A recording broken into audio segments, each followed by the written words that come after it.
Muy buenas tardes a todos. Les habla María Fernanda Tovar Blandón, docente de la Escuela de Salud Pública. Bienvenidos a todas las personas que están conectadas hoy en nuestro espacio habitual de cada 8 días, denominado Escuela Abierta. Los conversatorios que venimos desarrollando de Escuela Abierta están orientados a documentarnos, informarnos sobre cómo avanza el tema de la pandemia en el país, pero particularmente en nuestra región. Y hoy tenemos un tema muy importante con un invitado especial, que es el profesor Fabián Cardona. Es médico de la Universidad del Valle, es egresado nuestro de la maestría de Administración de Salud y hace parte del grupo de docentes cátedra de la Universidad del Valle en la maestría de Administración de Salud. Profesor Fabián Cardona, usted tiene hoy un tema que sé que es de mucho interés y genera mucha inquietud en la comunidad en general.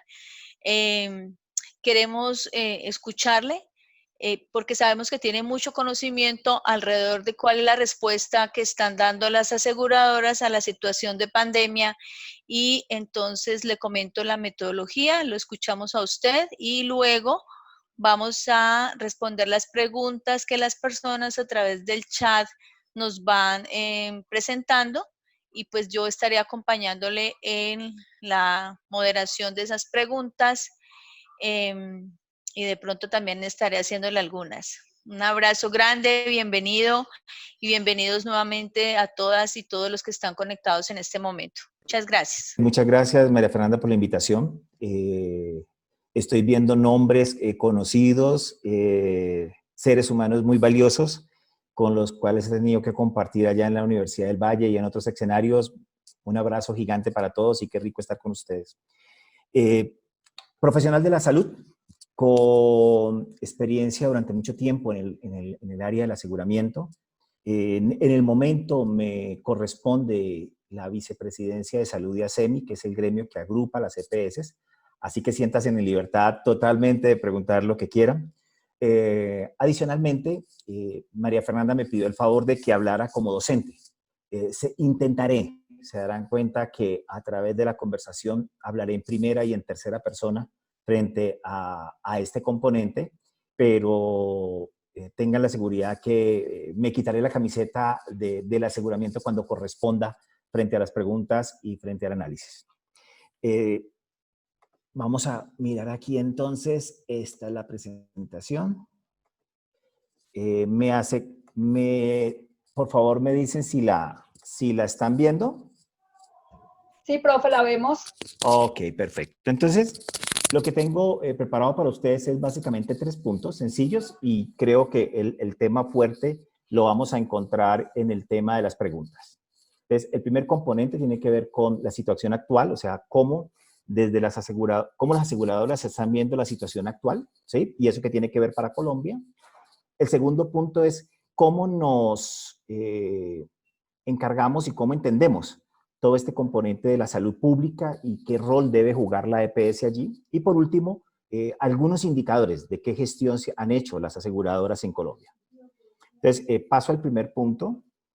Esta es una diapositiva que me gustó mucho. Este es uno de los artículos publicados en The Economist no hace unos cuantos días, donde ratifica que efectivamente es una realidad el COVID. El mundo de las especulaciones en las redes, escucha uno cosas complejas como que todavía el COVID no era importante, que es un sofisma el número de muertes, y efectivamente uno puede ver ahí en la gráfica que hoy en día, durante este lapso en el cual hemos estado durante la epidemia, el COVID ha causado muchas más muertes que los accidentes de tránsito, que la diabetes, el suicidio, las caídas, etc. Entonces, eso como contexto. El segundo elemento tiene que ver con la comparación. Aquí les muestro algunos indicadores de la pandemia al día 80. Es decir, al día 0 fue el día en que cada país tuvo su primer caso, y 80, ¿por qué? Porque han sido los días que han transcurrido en Colombia.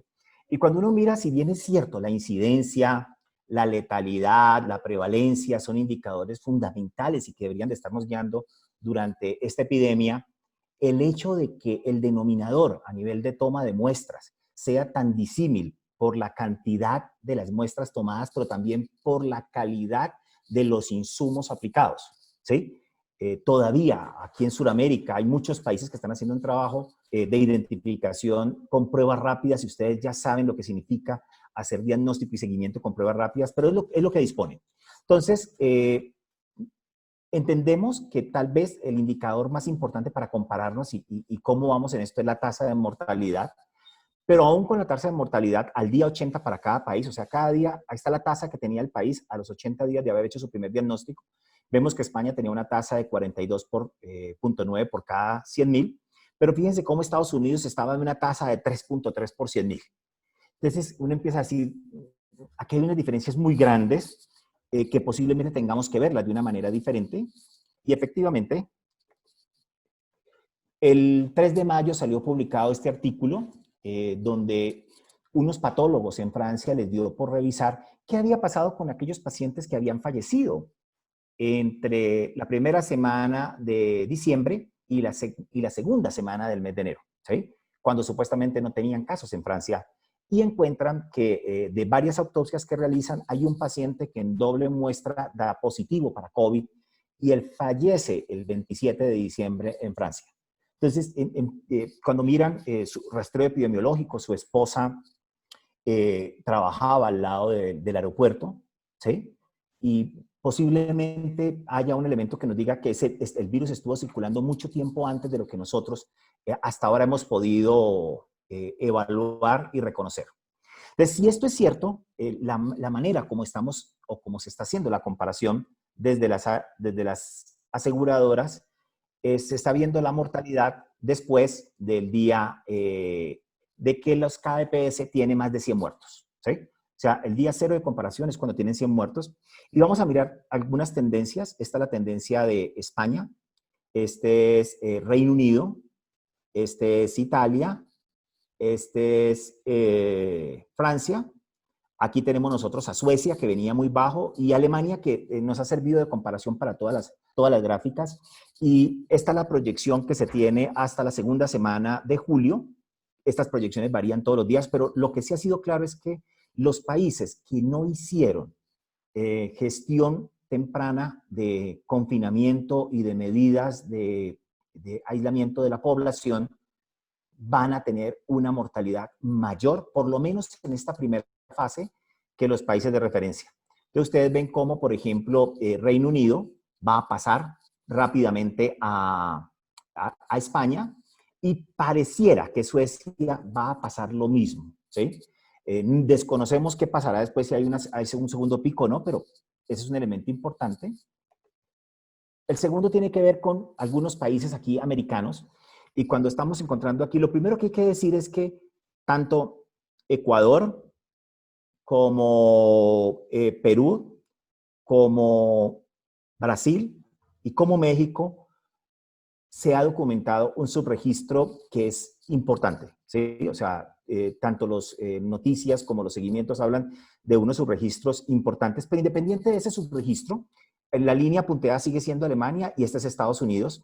Lo que nos dice es que aquellos países como Brasil, que no han tomado decisiones fuertes de aislamiento de la población, van a tener una tasa, y en la proyección para la segunda semana de julio para Brasil, Brasil tendría una tasa de mortalidad acumulada mucho más grande que cualquier país europeo, ¿sí? Entonces, mira que nos estamos enfrentando a un tema interesante de desarrollo. Veamos qué pasa con Sudamérica. Hay básicamente 3 países que se les hace seguimiento. El primero es Chile, el segundo es Colombia, el tercero es Argentina. Y cuando uno mira las proyecciones, efectivamente Chile se dispara. Veníamos muy cerquita y se dispara, y uno dice, bueno, ¿y qué puede estar pasando acá? Y posiblemente volvemos a ese primer pilar para finiquitar, y es que cuando uno mira qué ha pasado con la restricción de la movilidad, encontramos que la restricción de la movilidad de toda la población es mucho mayor en Argentina que en Colombia, y Colombia que Chile, ¿sí? Entonces, si uno quisiera encontrar un primer denominador en todos los países, y que ustedes ya lo conocen y lo saben, y es que en esta situación de epidemia, el componente de movilidad es fundamental. Veamos entonces qué pasa en Colombia. Y en Colombia tenemos, cuando miramos, aquí está por número de casos nuevos, fallecidos, y cuando miramos el número de fallecidos por millón, encontramos que Cartagena, que Buenaventura, que Cali, Barranquilla, Santa Marta, Bogotá y Soledad tienen unas tasas superiores al promedio de Colombia, ¿sí? Y allí se nos mezclan muchos factores, muchos factores. Un factor es el acatamiento de las decisiones tomadas frente al aislamiento. Ustedes ya conocen de sobra los videos en Cartagena, los videos en Cali, etcétera, ¿sí? Pero también hay que entender que hay otros elementos adicionales que quiero compartírselos en esta diapositiva. Miren, aquí está Cartagena, aquí está Tumaco, esta es Buenaventura que aparece en la línea importante ahorita. Aquí tenemos nosotros a Barranquilla, Cali, está Santa Marta, Bogotá.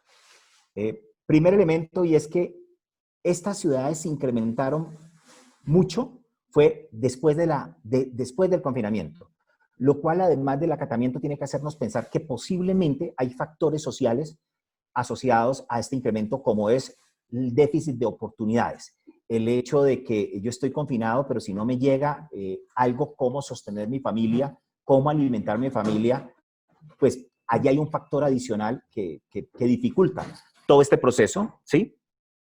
Que habría que verlo de manera conjunta.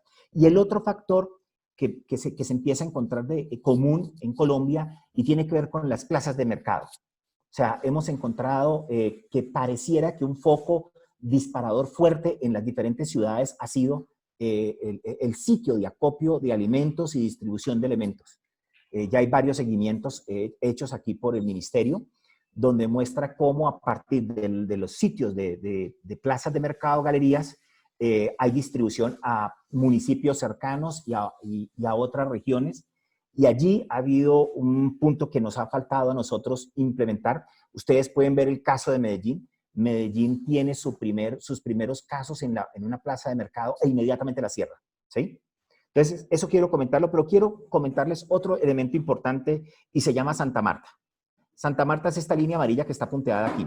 Santa Marta, cuando estábamos comenzando el mes de abril, teníamos todas las alarmas prendidas porque Santa Marta era la ciudad en Colombia que tenía el peor desempeño. Pero se toma decisión en hacer toque de queda, en tomar decisiones rápidamente, y Santa Marta, como ustedes ven, no obstante tener una mortalidad, ha empezado a aplanarse y ha mantenido plana durante todo el tiempo. ¿Qué significa entonces esto? ¿Sí? Uno, que se entiende y se reconoce que tenemos que mantener un R0 menor o igual a 1, ¿sí? Y que para poder mantener este R0 menor o igual que 1, deberíamos de hacer cosas como estas. Uno, y es que tenemos que buscar que o que la gente adquiera inmunidad adquirida, o que tengamos un medicamento, o que se dé la vacuna, ¿sí? Pero mientras esto pase, y esto hace parte de unos comentarios que hacía Zulma Pucunubá hace unas 2 semanas, y es que Colombia, aún con esas ciudades que se están desbordando, podemos hacerlo, ¿sí?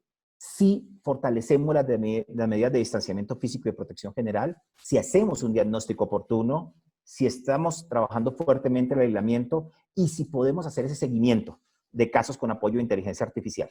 Los informes que no ha publicado el ministerio dice que la gran mayoría de transmisión en Colombia se está dando, el grueso, a nivel del entorno familiar. Hay un parentesco en todo el entorno familiar, ¿sí? Entonces, habría que ver eso, cómo lo podemos trabajar nosotros. Alguien rayó allí una cosa, pero desconozco quién me está ayudando a subrayar. El otro elemento tiene que ver con que aquí en Colombia ya tenemos experiencias exitosas. Y una experiencia exitosa es la de Medellín. Otra experiencia exitosa fue la que se tomó en Santa Marta, ¿sí? Y a pesar de tener un volumen muy grande, pudimos nosotros avanzar frente a eso. Entonces, esto es más o menos como el contexto que se tiene del aseguramiento. Ahora veamos, ¿y cómo es que se hace esta gestión en el día a día en el territorio? Pues definitivamente eso es un tema de salud pública. Y como tema de salud pública, entonces, nosotros tenemos que entender qué le corresponde hacer a las actividades de intervención colectivas, qué corresponde a las actividades individuales, y en las actividades individuales están las EPS, las IPS, y un actor que hemos dejado siempre a un lado, pero que juega un rol fundamental, importante, que son las administradoras de riesgos laborales. Y por otra parte, toda la acción de determinantes sociales a nivel de los componentes intersectoriales, ¿sí? Y voy a solamente a mencionar algunos aspectos aquí. Le corresponde al ente territorial la gobernanza para la gestión y adopción de las políticas y estrategias de salud, ¿sí? El aislamiento focalizado de la población, la consolidación de los sistemas de información para el territorio y la búsqueda activa de conglomerados, por ejemplo, cárceles, plazas de mercado, etcétera. Le corresponde a las EPS, IPS y ARLs el diagnóstico oportuno y ese estudio de contactos, el seguimiento de los pacientes en domicilios y la aplicación de guías de atención especiales en domicilio, la atención intrahospitalaria, la gestión del riesgo de toda la patología no COVID durante la epidemia, ¿sí? Y mucho énfasis ahí en todo lo que es enfermedades crónicas no transmisibles, y la red unificada para el diagnóstico y seguimiento. Y unas gestiones intersectoriales como la elaboración de propuestas y protocolos para la reapertura económica, la adopción de medidas que minimicen el riesgo de transmisión, la vigilancia y reporte de alertas de desabastecimiento de medicamentos. Quiero decirles que el desabastecimiento de medicamentos en Colombia está creciendo de una manera muy acelerada, con unos grandes impactos para la salud y desde el punto de vista económico. Todo el tema de veeduría e información por parte de la ciudadanía y el desarrollo de iniciativas de gestión social. Ahora, aquí ya básicamente ustedes van a encontrar cuál debería ser el compromiso en esta zona que está aquí. O sea, ¿qué nos corresponde a todos? O sea, ¿qué le corresponde al ente territorial, a las EPS, IPS y ARL y a todos los territoriales? La articulación de las actividades a desarrollar en el territorio, el fortalecimiento del sistema de información para análisis de la epidemia, mortalidad, etcétera, el lograr la participación activa de la población, y este es un punto crítico y fundamental. Quiero decirles que el fin de semana que se estuvieron haciendo jornadas casa a casa en la ciudad de Cartagena, agredieron a la gente que estaba haciendo la prueba porque la gente estaba pensando que es que los iban a infectar, ¿sí? O sea, eso es un trabajo de todos. O sea, el tema de construir confianza frente a qué se está haciendo y la importancia es, juega un rol muy fundamental en esta parte. Y por último, el fortalecimiento del talento humano, ¿sí? Para todo este tema. Hay otro elemento que es aquí y es parte de lo que nos ocupa hoy, cómo articulamos esas actividades colectivas e individuales. Y el primero es cómo se articulan los esfuerzos, ¿sí? Quiero decirles que al principio de esta epidemia iba a una casa de 4 miembros, 3 EPS en 3 momentos diferentes. Entonces, en donde se ha podido avanzar en acuerdos entre el ente territorial, el asegurador y el prestador, hoy en día va una sola entidad, favorece la toma de muestras, la oportunidad, etcétera. Y esto tiene que ver con todos esos elementos que estamos compartiendo allí, no solamente la IPS que toma la muestra, sino el laboratorio que la procesa, la IPS domiciliaria, la adopción y cumplimiento de los lineamientos gubernamentales con enfoque territorial, el establecer y acordar procedimientos únicos para flujo de información relacionada. Tenemos 6 bases de datos que estamos trabajando para COVID en este momento. 6 bases de trabajo a nivel nacional, fuera de las locales. Establecer y abordar de manera integral a las personas con riesgo de salud, ¿sí? Y que tiene que ver con la población crónica que esté controlada, las actividades pendientes, o sea, qué le falta de entrega a las personas, el estado de salud mental.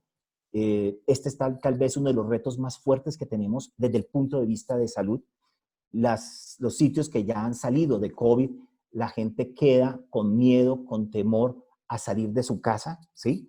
La cobertura de actividades de protección específica y detección temprana que se nos cayeron en todo Colombia, el tema de violencia intrafamiliar y la inseguridad alimentaria. Y por último, ¿cómo avanzamos en la reapertura segura de servicios? ¿Sí?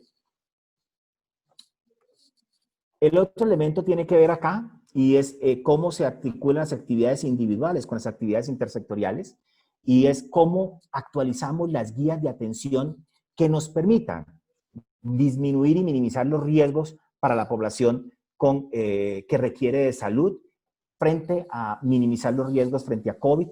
Entonces, hay unas nuevas guías en otros países, estamos encontrando otras mejores maneras de hacer abordaje. aseguraría la disponibilidad de medicamentos para la operación a precios normales del mercado. Hay medicamentos, quiero solamente contarles, que han subido exactamente 2.300 veces el valor. Si costaba $1, hoy cuesta 2.300, ¿sí? Y es un volumen crítico de moléculas las que han incrementado el valor durante esta fase. Mantener actualizados los lineamientos para detección, vigilancia y control. Acceso a capital de trabajo para los diferentes sectores. El flujo de recursos ha tenido todas las dificultades y ahorita podemos hablar de eso con más detenimiento. Asegurar el reconocimiento oportuno de los pagos a los profesionales de salud y entrega a los equipos de protección personal. Fortalecer la investigación para el diagnóstico, tratamiento e intervención. Impulsar la difusión de conocimiento y reactivar el voluntariado en salud y la construcción de redes sociales. Más adelante, si queda tiempo, les cuento la experiencia de Cartagena y qué se está haciendo. Luego viene qué actividades o qué nos corresponde en el territorio de actividades colectivas y todo este componente intersectorial. Y ahí tenemos nosotros el crear alianzas con el sector de tecnologías. Ustedes saben que ha habido N cantidades de temores frente a la utilización de plataformas tecnológicas, pero efectivamente las plataformas tecnológicas sirven, ¿sí? Y no me refiero a aquellas que miran qué hace usted durante todo el día, sino la manera de cómo podemos rápidamente saber qué está pasando a nivel nacional, cómo se canalizan las donaciones, el acopio y la entrega de ayudas. Ustedes ven que queríamos comprar 7.000 ventiladores hace 3 meses y hasta ahora hemos podido adquirir 2.000, ¿sí? Y no todos están disponibles en este momento. Articulación de acciones de soporte social en seguridad, desplazamientos, albergues. El apoyar en el cumplimiento de medidas de protección personal, impulsar la reactivación. Entonces, entendemos que cualquier evaluación que se haga a alguno de los actores habría que hacerse dentro de esta propuesta, que es la que se hace y es cómo articulamos esas actividades colectivas, individuales y determinantes. Pasemos ahorita entonces ahora algunas cifras de qué han hecho las aseguradoras y después pasamos a las preguntas. Primero, y es que cuando miramos Bogotá, Medellín, Cali, Barranquilla y Cartagena, y traigo estas 5 ciudades como hitos. Entonces, primero, Bogotá. Bogotá fue la primera ciudad donde se pudo articular un trabajo entre el ente territorial y las aseguradoras y todas las IPS domiciliarias. O sea, inicialmente eran 100 equipos que se distribuyeron en toda la ciudad de Bogotá. Y ese equipo humano le prestaba servicio a todas las EPS y a la casa que llegara, independiente que estuviera asegurado con A, B o C, o no tuviera seguro, inmediatamente se le tomaba la muestra, ¿sí? Quiero contarles que ha sido una experiencia muy exitosa, pero aún siendo exitosa, 1 de cada 3 pacientes en Bogotá no le podemos tomar la muestra en este momento, ¿sí? Aún, junio 2020, 1 de cada 3 personas. Hay argumentos que desde que no quiero que ingrese por el temor a qué dirán mis vecinos, a no estoy convencido que tenga por qué tomarme la muestra, a que no es que yo ya me la tomé, ¿sí? Y a pesar de que hemos hecho esfuerzos, eso ha bajado, pero ha bajado muy poco, ¿sí?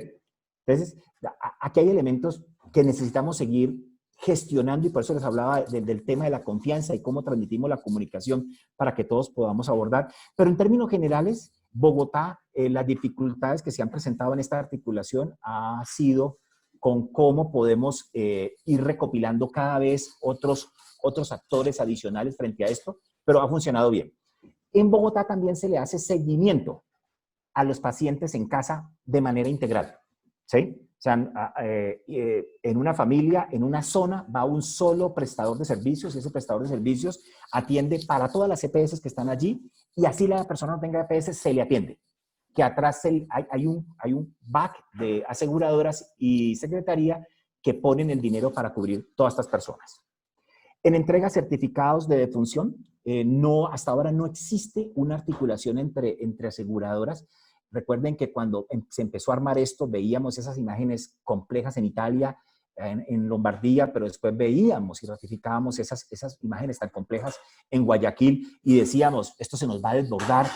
Bogotá se desborda con 300 muertos por día, Cali se desborda con 100 muertos, o sea, no tenemos, y empezamos a mirar qué hacer. Quiero decirles que las IPS no pudieron dar respuesta a esto y encontramos una respuesta en las funerarias. O sea, las funerarias dijeron, estamos dispuestos a colocar médicos a que ustedes les den acceso a las historias clínicas y se empezó a hacer acá en Bogotá, que eran las funerarias las que hacían, entregaban el certificado de función y hacían todo el embalaje del cuerpo. Esa experiencia no se ha replicado en otros sitios que yo conozca, solamente aquí en Bogotá, ¿sí? Y el otro componente es cómo hacíamos para los albergues, por dos motivos. Primer motivo, porque muchos pacientes van a estas ciudades, pero no viven en estas ciudades, y después de que son operados o son atendidos por no solamente atención COVID, por cualquier otra patología, regresar a su ciudad era difícil por los problemas de movilidad, porque tenían población infectada, etcétera, por los riesgos. Entonces, se tuvo que crecer en la oferta de albergues, pero hasta ahora cada entidad lo hace por separado. Y el otro tema de albergues es, hay evidencia que dice que el desenlace final depende del número de carga viral a que ha estado expuesta una persona. Me hago entender. Si una persona está en contacto con 3 enfermos, tiene una probabilidad de tener un desenlace fatal diferente a si mantiene con 7 o 8 enfermos. Entonces, el hacinamiento juega un rol muy importante acá y hay pacientes a los cuales no se deja llegar a su casa porque por el hacinamiento no es que vaya a contagiar más gente, sino que puede generar un peor desenlace. Entonces, esto es Bogotá. Medellín definitivamente ha funcionado muy bien y en Medellín el liderazgo lo tuvo el ente territorial, ¿sí? El ente territorial fue el que llamó y asoció a toda la gente. Hasta ahora no ha habido ninguna dificultad. Se cumplen los requerimientos y por el contrario, tenemos una tasa de hospitalización muy baja, tanto en cuidado intensivo como hospitalización, etcétera, y todo eso que teníamos preparado no se ha usado, ¿sí? En Cali hemos tenido dificultad para que se pongan de acuerdo, ¿sí? Ya sabemos que mañana a las 11 de la mañana van a firmar el acuerdo entre las aseguradoras y el ente territorial y celebramos que eso se dé de esa manera, ¿sí?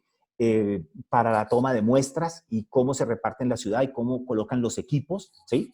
Todos los equipos tienen que estar bajo la directriz del ente territorial. Es el ente territorial el que tiene que disparar el seguimiento, ¿sí?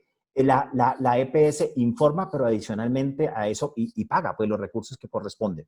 Entonces, ahí esperamos que con la firma que se haga el día de mañana, esto progrese rápidamente. Y en los otros componentes, cada EPS todavía está trabajando por su cuenta. Ahí no ha habido articulación. Tenemos Barranquilla. Barranquilla se le presentó propuesta al ente territorial. No podemos decir que haya firmado una articulación como tal, pero se ha venido mejorando la articulación entre el ente rector y los aseguradores. Todavía tenemos grandes falencias y tal vez el hito se llama Cartagena, ¿sí? Cartagena, o sea, las mismas EPS que están en Bogotá, Medellín, Cali son las mismas EPS que están en Cartagena, pero hubo una dificultad muy grande y aquí hay que reconocer algo y es que no todos los municipios en Colombia tienen fortalezas en gestión de salud pública y en un informe que presentaba el ministerio hace 2 años, colocaba en evidencia que más del 95% de los municipios en Colombia ni siquiera tenían un recurso humano, el ente territorial, para hacer gestión de salud pública, ¿sí? Entonces, a pesar de haberse entregado 200 personas para la gestión en comunidad, para hacer y epidemiólogos de campo, etcétera, la articulación ha sido muy compleja, ¿sí? A tal punto que se requirió que solicitarle al superintendente y al ministro que tenga una participación mucho más activa, ¿sí? Porque la articulación es pieza fundamental dentro de este proceso. Entonces, eso, algunos elementos. Siguiente, entonces, desde que comenzó la epidemia, las EPS entendieron que el riesgo mayor no lo iban a tener en COVID, ¿sí?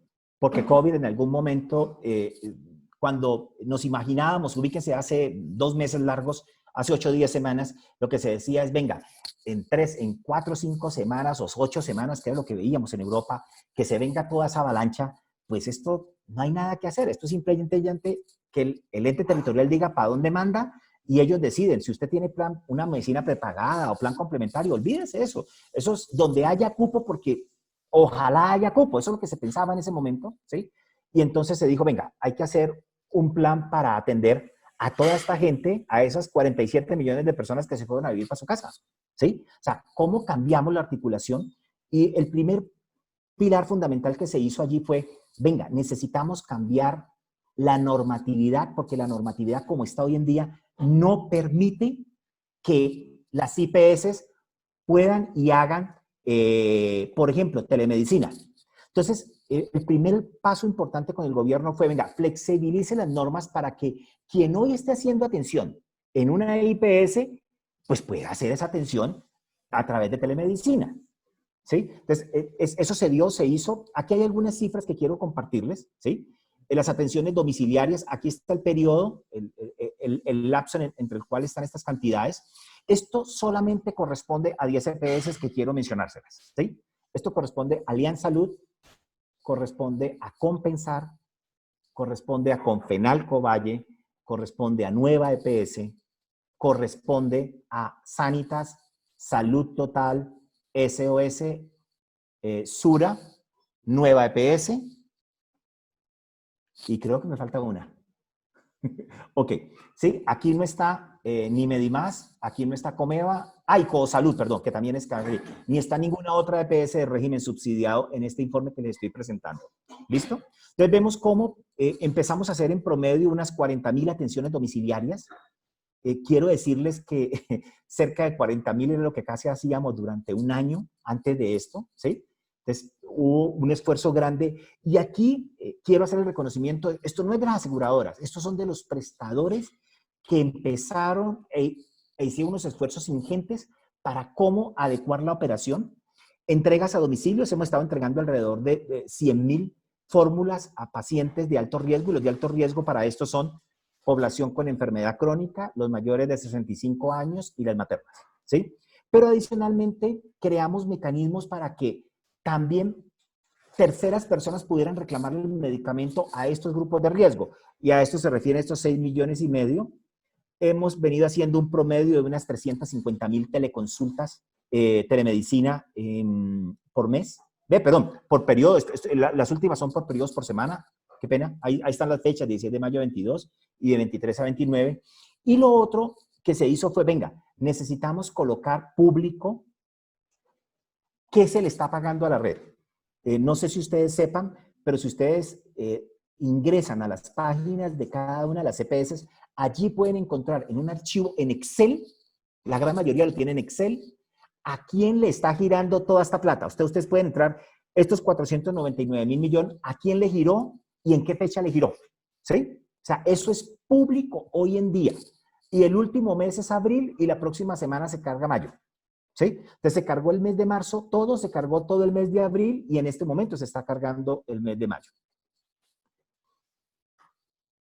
Un componente que le corresponde a las aseguradoras entonces dentro de esto es, bueno, ¿cómo hacemos si sabemos que la población que mayor riesgo tiene de fallecer son los pacientes con enfermedad crónica? Esto es de la población colombiana. Los pacientes que sufran de POC, de hipertensión arterial, de diabetes, de una inmunodeficiencia o cáncer, tienen 4.7 veces mayor probabilidad de ser hospitalizados que el resto de la población. Y cuando miramos fallecer es del 6.4, ¿sí? Y si uno mira EPOC, 12 veces mayor probabilidad de fallecer. Y esto tiene una lógica.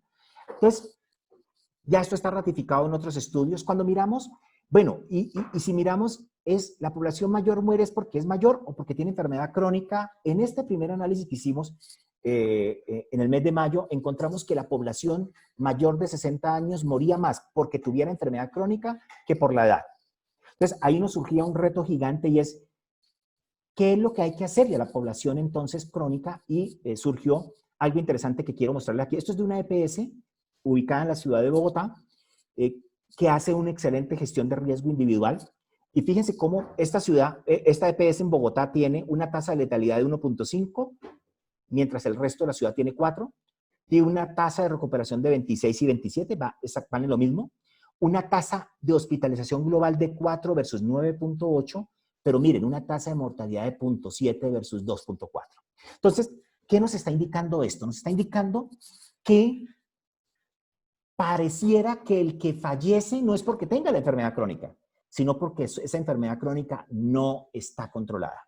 La semana pasada se hizo el lanzamiento para todo Colombia a nivel de EPS y de IPS con la cuenta de alto costo de la base de datos de toda la población en Colombia hipertensa, diabetes, con cáncer, etcétera, que no está controlada y que adicionalmente tiene un mapa de riesgos, ¿sí? Es decir, si yo quiero saber, estoy ubicado en cualquier departamento de Colombia, en cualquier IPS, allí yo puedo llegar ahorita les explico cómo es el procedimiento y mirar, dentro de estos pacientes, el de mayor riesgo que tengo es este y qué debo de hacer para asegurar un mayor control. Entonces, eso es un primer elemento que hicimos en conjunto con la cuenta de alto costo y lo pueden ver todas las EPS y todas las IPS que ajusten las claves con sus EPS. O sea que eso no tiene ningún costo y se pueden hacer de manera inmediata y estamos estimulando eso. Pero lo segundo es que dimos inicio a un proyecto entonces con toda la base que tenemos en la cuenta de alto costo y el comportamiento de la población en Colombia para validar los 3 elementos que les compartí ahora más adelante y focalizar cómo hacer para asegurar que la población se nos infecte menos. Esto hay que verlo frente a mortalidad. Aquí al lado izquierdo vemos cómo la mortalidad en los países europeos y en Estados Unidos, ¿sí?, se incrementó por todas las otras causas. O sea, la mortalidad general se incrementa durante el COVID. ¿Por qué? Porque hubo que cerrar los servicios. En España, casi todos los médicos familiares tuvieron que pasarse a la atención de COVID y cerrar literalmente las IPS, ¿sí? Entonces, esto llevó a incrementos en el número de muertes en cada una de estas ciudades. Para que tengan en cuenta, en Nueva York fallecían 30 personas por infarto diarios y esto llegó a subir cerca de 200, ¿sí? Durante el mes de abril y principio de mayo. Yo quiero compartirles hasta ahora la mortalidad global en Colombia que ha pasado en estos primeros 3 meses. Entonces, fíjense cómo nosotros, mortalidad de enero de este año fue de 21,000 fallecimientos, 21, no incluye muertes fetales, ¿sí? Febrero 18,700 y marzo 18,700. Cuando miramos esto por tasa general de mortalidad, vemos que para el mes de marzo tenemos 37.2, ¿sí? Que es una disminución de 7.5 del 2020 versus el 2019. Y cuando miramos esto por grupos etarios, encontramos que en todos los grupos etarios hay disminución en esas tasas específicas de mortalidad. Cuando comparamos el 2020 con el 2019, aún en el grupo de mayor edad, donde sí hay un incremento de números absolutos, cuando miramos la diferencia por tasa específica, hay disminución. Entonces, esto hay que hacerle seguimiento, ¿sí? La información de abril todavía no está consolidada, por eso no se las traigo acá, pero por lo menos no nos está pasando lo que está pasando en otros sitios y es que la mortalidad por todas las otras causas se nos incrementaron. Obvio, aquí hay un impacto grande, efectivamente.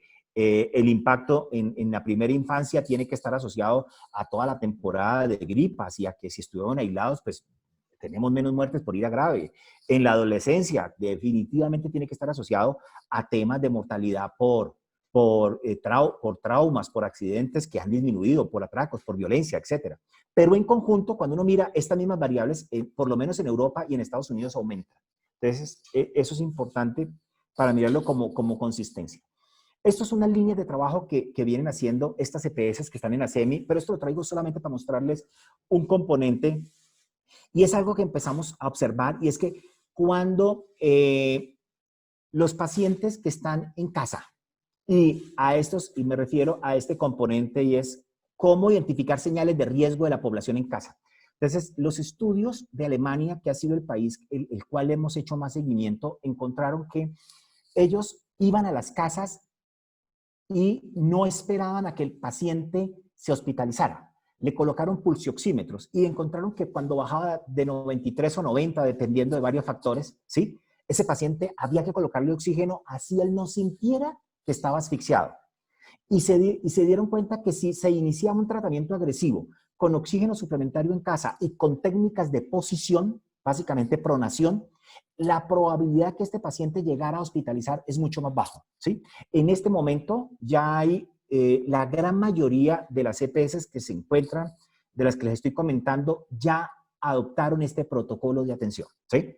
Algunas van más avanzadas, otras menos, pero quiero decirles, y que de base ya se está haciendo una investigación para ratificar que eso en Colombia es correcto, pero lo que sí les puedo decir que cuando uno mira las EPS que empezaron a implementar esto, tienen menor mortalidad que las otras EPS que todavía no lo habían implementado. Entonces, eso como gestión a nivel de prevención secundaria. Algunas reflexiones entonces finales en este capítulo tenemos, sí, y es que no sabemos con certeza si realmente necesitamos que el 60 o el 70% se contagien, ¿sí? Por ahí escuchábamos a la doctora Sunetra Gupta de Oxford que nos decía, mire, ojo, porque pareciera, por ahora, de esto nadie sabe, que no se requiere esto. Suecia es un país que ha estado totalmente sin distanciamiento prácticamente, y las últimas pruebas que se hicieron hace 2 semanas muestran que los máximos grupos donde han encontrado ha sido 20 a 25% de prevalencia, ya tomado en comunidad, no en número de casos reportados, y el número de casos ha venido disminuyendo muy rápidamente. Entonces, ¿qué pasa allí? No sabemos, ¿sí? Hay que esperar, definitivamente esta es la 3ª semana que Europa empezó a hacer el desconfinamiento, y si se va a presentar una segunda ola o no, y el tamaño de esa ola, nos corresponde esperar mínimo unas 2 semanas más, ¿sí? Pero por ahora no hemos visto un rebrote grande, y gracias a Dios.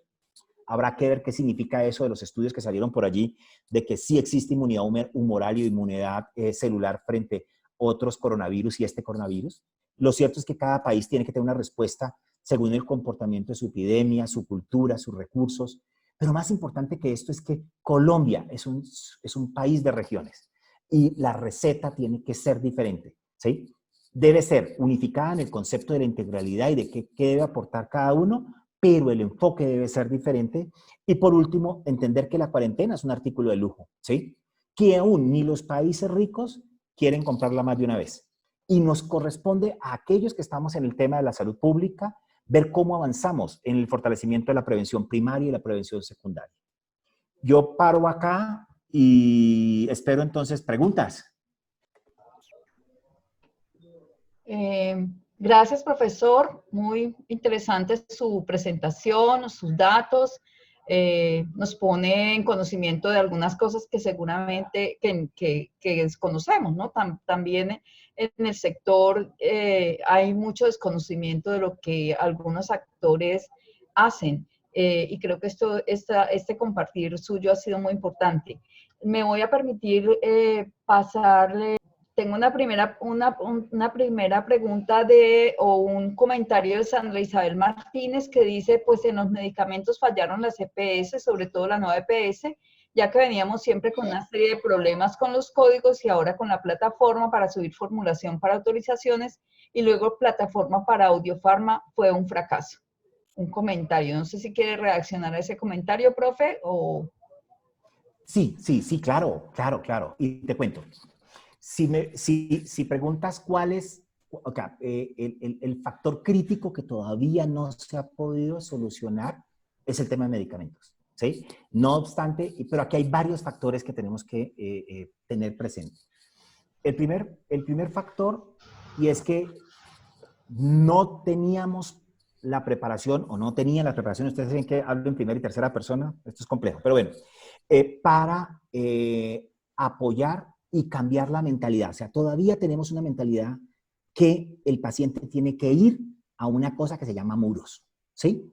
Ya los estudios dicen que entre el 20 y el 30% de la población joven, hechos en otros países, dicen que la gente considera entre malo y muy malo la manera que tenemos en casi todos los países del mundo de poner a la gente a ir a muros, ¿sí? Y esta epidemia nos cogió no preparados, ¿sí? O sea, y esto no es un tema de excusa. Lo que sí les puedo decir es que hay unas EPS con unos operadores logísticos que lo han hecho de una manera mejor, ¿sí? Lo han hecho de manera mejor. Y allí hemos encontrado que nos corresponde hacer un trabajo, o sea, de nada sirven las cifras y las cosas que uno pueda mostrar cuando hay que reconocer que este es un factor que no tiene nada que ver con el COVID, tiene que ver con la incapacidad para poder entender que es que hoy en día todo te llega a tu casa, ¿sí? Bavaria lleva las cervezas a cualquier parte de Colombia.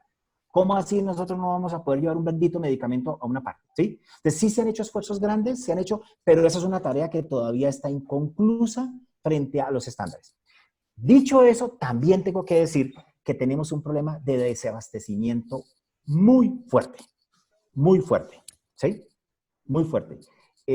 ¿Hasta qué tanto este desabastecimiento tiene que ver? Porque definitivamente sí tenemos problemas de materia prima, sí, correcto, ahí hay un componente. Pero también hemos encontrado que hay medicamentos que se vendían por la línea institucional y solamente se están vendiendo por la línea comercial, donde los precios son mucho más altos, ¿sí? Entonces, aquí hay varios factores. Y hay un cuarto factor que no lo quiero dejar por fuera, y es que la gente ha cambiado de dirección. O sea, más allá de que en promedio en Colombia 1 de cada 4 personas cambia de dirección en un año, en esta epidemia hemos cambiado y no tenemos la cultura de informar el cambio de sitio de vivienda. Entonces yo mencionaría en ese orden de importancia los 4 componentes que están asociados. Gracias, profesor. Le voy a transmitir una pregunta de la profesora Elsa Patricia Muñoz. Ella nos dice, de manera general, durante casi 2 meses, la CAPB y su red de prestación no brindaron atención integral a las personas participantes de programas de enfermedades crónicas no transmisibles. En algunos casos se hizo atención telefónica. Actualmente, la mayoría de UCI en Colombia están ocupadas por personas con complicaciones de enfermedades crónicas no transmisibles que no estaban controladas. ¿Cuál es la cifra de ocupación de UCI por esta causa en el país o por regiones? Dice la profesora, muchas gracias y agradezco su respuesta de antemano. Se me ha pasado, Constanza. Qué rico saludarte y un abrazo y un besote gigante para Elsa. Elsa, ¿qué tenemos a la fecha? Primero, se nos ha bajado toda la tasa de hospitalización en Colombia, ¿sí? No solo por eventos selectivos, sino también por eventos de urgencias. Y en las CPS que hasta ahora han entregado informes, lo que hemos podido ver es que el costo promedio del paciente hospitalizado, que no es derivado de una atención ambulatoria, no ha subido, ¿sí? Sacar otro análisis en este momento sería complejo. Pero déjame decirte que, por ejemplo, ¿qué han hecho instituciones que conozco a nivel nacional? Y es que, por ejemplo, el paciente que recibía radioterapia, han cambiado los protocolos. Y han cambiado los protocolos y han buscado que estos pacientes, si antes tenían que ir 2 veces, ahora van una sola vez, ¿sí? Y lo que dicen es que el riesgo de estos pacientes es menor al final del camino. ¿Qué temor grande hay aquí, Elsa? Y es que el primer estudio que salió publicado en Wuhan mostraba que 32 pacientes que fueron a una hospitalización de cirugía ambulatoria previamente no tenían COVID, el 100% de esos pacientes salieron con COVID. Y de esos pacientes falleció 1 de cada 4. Acaba de salir un estudio la semana pasada, está publicado en The Lancet, de recopilación de pacientes, donde un porcentaje de ellos ingresa por urgencias, otros ingresan de manera electiva, un porcentaje pequeño tenía COVID, era menos del 10%, no tengo la cifra exacta ahorita, ¿sí?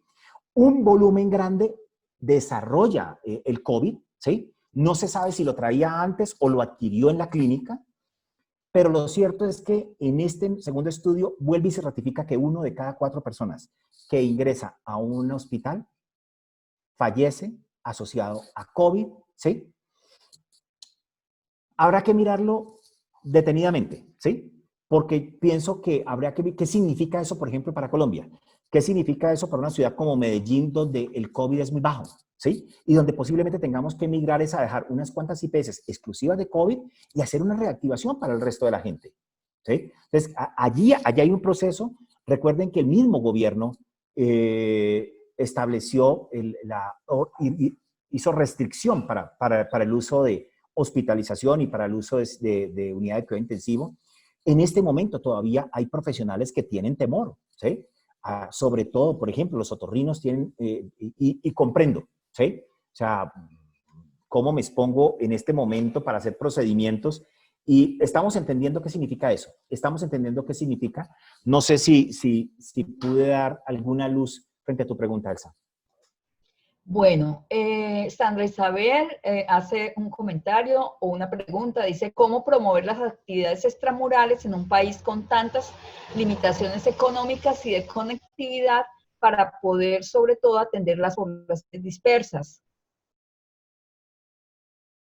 Tienes toda la razón. O sea, nosotros somos un país de regiones y la última milla, que es lo que nos falta para la población rural dispersa, no está solucionado. Ojalá, qué chévere poder decir que hay una articulación, había un plan de MINTIC para los próximos 3 años de brindar esa última milla. La verdad es que no sé si se puede hacer con todas estas dificultades, pero déjenme contarles algo interesante. Las IPS que están haciendo seguimiento de pacientes complejos, básicamente patologías de alto costo, lo que nos han contado es que la adherencia no estaba antes cercana al 90%, estaba por debajo del 90%, en este momento está por encima del 95%, ¿sí? Entonces, la adherencia a aceptar la consulta, a estar. Nos falta ahorita entender, y es si esa adherencia a la consulta y a las directrices y a lo que se está entregando se vea finalmente validada en los desenlaces en salud, ¿sí? Esperamos que esos estudios los puedan hacer rápido y nos puedan mostrar que el acercarnos de una mejor manera a través de telemedicina nos puede servir. Lo cierto es que sí ha habido un cambio importante en el tema de telemedicina. Necesitamos apoyo de MINTIC para poder llegar a áreas rurales dispersas. Bueno, gracias por su respuesta. La profesora Lida Osorio, creo, tiene una pregunta, pero no la ha escrito en el chat. Profe, ¿es posible que ponga su pregunta en el chat?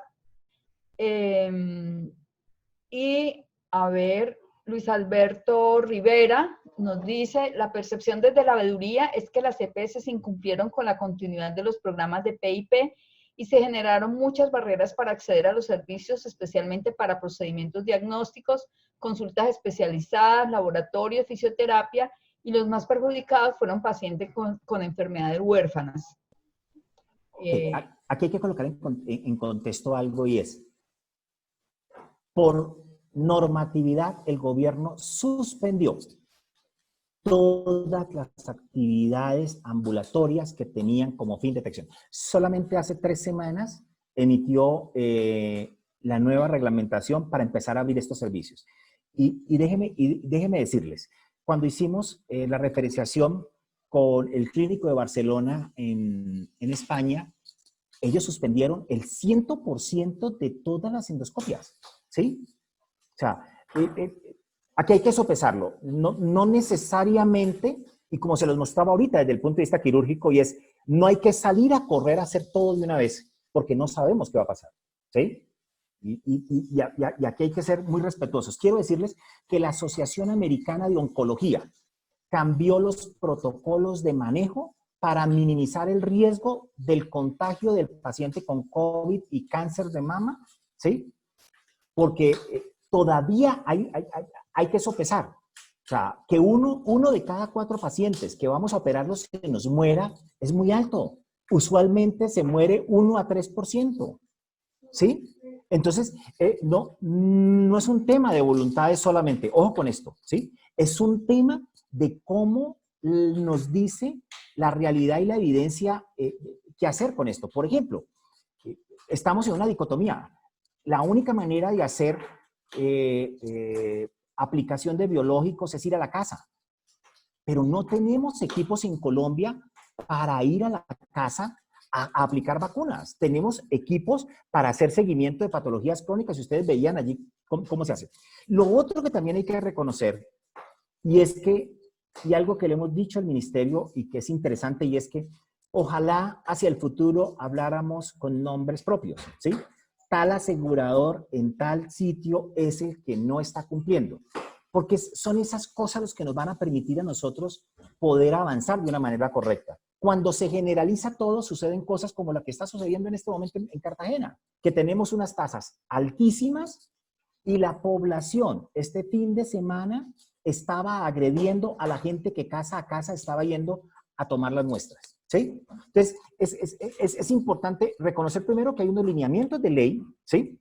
También reconocer que aún con esos lineamientos de ley, no todas las aseguradoras tienen los mismos estándares. Eso es correcto y eso es claro, ¿sí? Y ustedes conocen, esto no es dado para nadie, ¿sí? Y lo que nosotros le pedimos al gobierno es, si usted va a sacar una EPS, sáquela, pero sáquela ya. No se demore un mes, ni 2 meses, ni 1 año, ni 2 años, que el daño que le hace a esa población afiliada es muy alta, ¿sí? Entonces, en eso también estamos seguros. Voy a leer la pregunta. Dice la profe Lida, ¿qué acciones se requieren para que el Estado retome su responsabilidad en salud pública?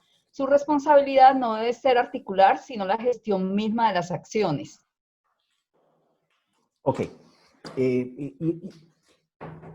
¿Qué encuentra uno aquí? Y es que, como hablaba con Ernesto Jaramillo, que ustedes lo recuerdan con mucho cariño, la semana pasada, y me decía, gracias a Dios, el COVID nos está colocando la salud pública como una prioridad, ¿sí?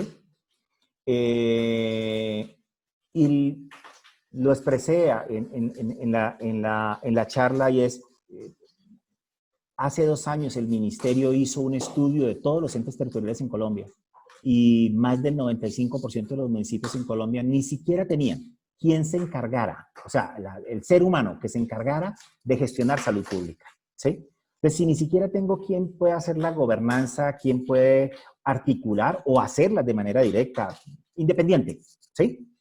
¿Cómo queremos nosotros que se haga? ¿Sí? Creo no ser infidente, pero las ciudades donde se ha podido avanzar más rápidamente, uno encuentra entes territoriales con fortalezas en salud pública, en entender cómo se maneja esto. Solo para colocar en contexto, en Cartagena se entregaron 200 personas para equipos con epidemiólogos, y cuando se le pidió al ente rector, bueno, entréguenos la información de lo que se está recolectando, nos dijo, no, yo no le puedo entregar esa información a la EPS porque eso es nuestro. Pero venga, es que nosotros hacemos seguimiento y necesitamos saber para ver qué casos siguen. No, ustedes no necesitan esa información. Sí, o sea,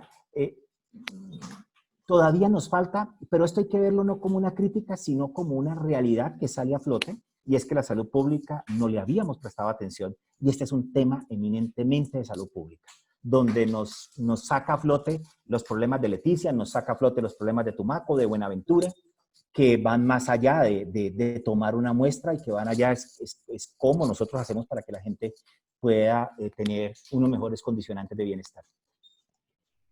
Bueno, te voy a leer una pregunta de Carlos Murcia. Agradece su exposición y afirma que lo que muestra la pandemia en su concepto es que la pandemia dejó al descubierto un sistema de salud débil, vulnerable y corrupto. Por tanto, en aquellos sitios con altos niveles de contagio, como es un ejemplo la Galería de Santa Elena, no veo por ninguna parte representantes de las EPS, o sea, el régimen subsidiado o contributivo, haciendo atención primaria. Por lo tanto, en su concepto y gran experiencia, esta pandemia asociada a problemas por fuera del mismo COVID-19 podría ser el inicio del fin del sistema actual de salud, o las cifras seguirán justificando el sistema actual. Agradezco sus comentarios.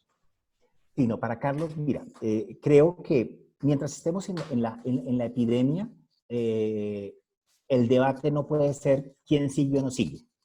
Solo te quiero mencionar algo interesante, y es, cuando tú tienes un sistema que es público, y es público porque de cada 100 pesos, 75 los da el gobierno, pero tienes un sector prestador desde antes de 1990, donde más del 80% es privado, tú tienes que tener una estructura en la mitad, ¿sí? Llámala privada, colócala mixta, colócala pública, colócala sin una sola, 50, 500, qué sé yo, ¿sí? Pero hay que tener una estructura allí en la mitad.